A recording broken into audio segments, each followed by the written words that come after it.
आकांक्षा का आरोपी समर सिंह गिरफ्तार हो चुका है उत्तर प्रदेश के गाजियाबाद से। इसीलिए ना कहा जाता है कि यूपी में बाबा है, यूपी में बाबा, यूपी में बाबा है, यूपी में बाबा।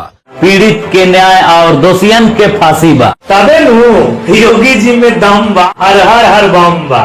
न्यूज सुन लिए होंगे आप लोग, और नहीं सुने हैं तो हम बता देते हैं भाई, हम आखिर हैं किस लिए। यूपी के गाजियाबाद से समर सिंह अरेस्ट हो चुके हैं। आकांक्षा दुबे के मामला में आकांक्षा दुबे की मम्मी जी इन पे एफआईआर करी थी कि समर सिंह का इसमें हाथ है, क्योंकि वो दिन रात टॉर्चर करते रहता है, पैसों के लिए तंग करता है। जब आकांक्षा दुबे पैसा मांगते हैं काम करने के बाद, तो पैसा कौड़ी नहीं देता है और फिर भी काम करवाता है। उसके बाद जब आकांक्षा दुबे कहीं और काम करने जाती है किसी और मॉडल के साथ, तो नहीं करने देता है समर सिंह। ये सब आरोप लगाया गया था आकांक्षा दुबे की मम्मी की तरफ से, और आज अचानक से न्यूज ये आ रहा है कि समर सिंह अरेस्ट हो चुके हैं। हालांकि आकांक्षा दुबे की मम्मी जी एफआईआर पहले की थी, उसके बाद ही यूपी पुलिस इस पे संज्ञान लेती है, और आज लगभग 9-10 दिनों के बाद समर सिंह को अरेस्ट कर लिया जाता है यूपी के गाजियाबाद से। अब बहुत सारे लोग ये भी सोच रहे होंगे कि समर सिंह अरेस्ट हो गया मतलब कि गुनाहगार तो भैया वही था, काहे कि अरेस्ट जो हो गया।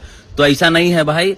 देखिए, एफआईआर के बाद पुलिस अपना काम करती है और व्यक्ति जो एफआईआर करता है वो अपना काम करता है। अब रही बात सच की, तो सच अदालत में वहां पे कार्रवाई होगा, वहां पे सबूत इकट्ठे होंगे, वहां पे सारे चीजों को एनालाइज किया जाएगा। दोनों तरफ से वकील आएंगे और दोनों के तरफ से पक्ष विपक्ष होगा, और वहां पे फैसला जज साहब के हाथ में रहता है। जिस चीजों को वो देखेंगे कि सही में अगर उनको लगता है कि समर सिंह इस मामले में आरोपी हैं, तो समर सिंह को सजा हो सकती है, और अगर उनको लगता है कि समर सिंह इस मामले में बिल्कुल आरोपी नहीं है, आकांक्षा दुबे ने जो भी किया किसी का हाथ नहीं है, किसी का प्रेशर नहीं है, तो वहां पे समर सिंह बाइज्जत बरी किए जाएंगे। बाकी फिर भी यूपी पुलिस को कोटि कोटि नमन, कोटि कोटि धन्यवाद कि आप इतना आगे आके बढ़ चढ़ के मामला को कुछ ही दिन में रफा दफा कर दिए और समर सिंह को अरेस्ट कर लिए, क्योंकि सारे लोगों का नजरिया सिर्फ और सिर्फ समर सिंह पे ही जा रहा था। और भी बहुत सारी चीजें ऐसी थी, जैसे में आकांक्षा दुबे का वो रोता बिलखता वीडियो, या मामला होने से पहले आकांक्षा दुबे जो लाइव आती हैं, लाइव में कुछ कुछ बोलती हैं कि लड़कियों को ऐसा कभी नहीं करना चाहिए, कोई मारे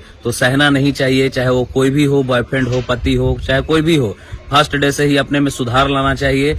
और भी बहुत सारा वीडियो था जो आकांक्षा दुबे का था, और इंस्टाग्राम पे दिखाता था कि आकांक्षा दुबे काफी दिनों से डिप्रेशन में चल रही हैं। और उसके साथ साथ ये भी सब लोगों को पता था कि समर सिंह और आकांक्षा दुबे के बीच में प्यार मोहब्बत है कि नहीं, और इस कारण आकांक्षा दुबे काफी डिप्रेशन में थी। और दूसरा कि उनकी मम्मी भी समर सिंह पे आरोप लगाई थी, तो यूपी पुलिस को इस पे संज्ञान लेना पड़ा, उन पर कार्रवाई करना पड़ा और उनको अरेस्ट करना पड़ा। बाकी दूर दूर तक इस वीडियो को पहुंचाइए शेयर करके। तब तक के लिए नमस्कार, प्रणाम, जय मगध, जय बिहार।